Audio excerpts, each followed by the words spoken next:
I've been blowing since I was 14 years old. This year will be my 46th year. I actually discovered this. I failed at 4 instruments growing up. One of them was trumpet, so I think that gave me a little bit of the embouchure or whatever. But my dad would travel for work. Went to Israel, came home with a shofar for a cousin, and something attracted me to that. And he went back and went back to Israel, got another one, got it for me, and this is that. And I've been using this largely, almost continuously, with a few breaks on using some others. I learned to blow the shofar really when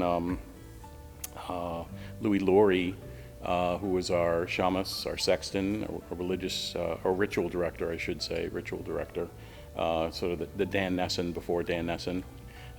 He was here 29 years. He would teach bar mitzvah lessons, but he really helped me learn how to do how to blow the shofar, sound the shofar more properly.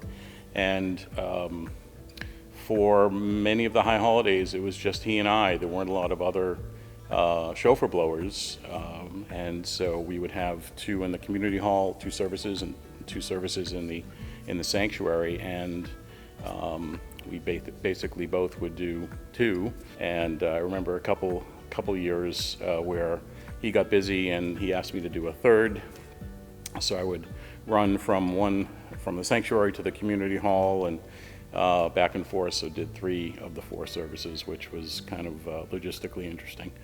And he's one of my favorite people. He's one of my favorite people in the world. He's passed away, but Louis Laurie was just an amazing mensch, an amazing guy, teacher, friend, and servant to this community. And so he was driving force behind my learning how to blow shofar.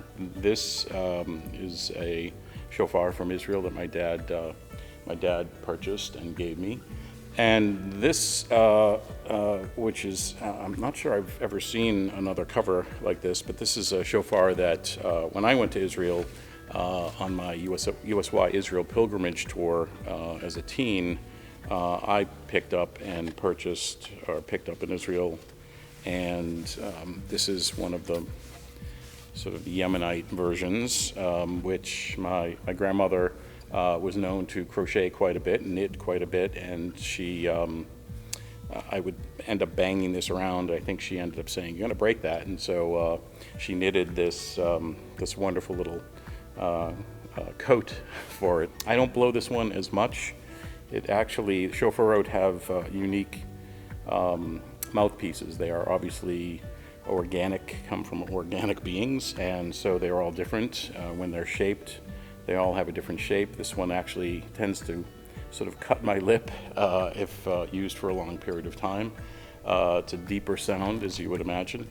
The goal of the reason we do this is to sort of awaken, it's sort of like an alarm, awaken ourselves during this period of repentance, during the 10 days of high holidays, to wake us up, to have us evaluate our lives and figure out what we're doing and how to be better people or to be better people. And so it's really an alarm in many ways. I've been fortunate to teach my boys who picked this up I encouraged them, and they picked it up at maybe 2 years old. 1 or 2 of the boys may join me this year. I think 1 or 2 have over the years joined me, and I kvell, if you will. I love when that happens. So no, it's just a privilege to have been able to do this. Hope I get to continue to do this for many, many, many more years.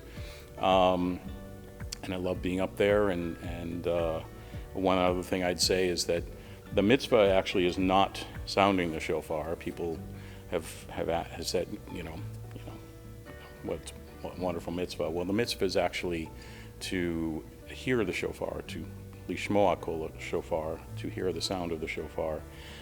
So it's a privilege to be able to allow folks to fulfill that mitzvah, and it's been fun to be part of the temple high holiday family in that way.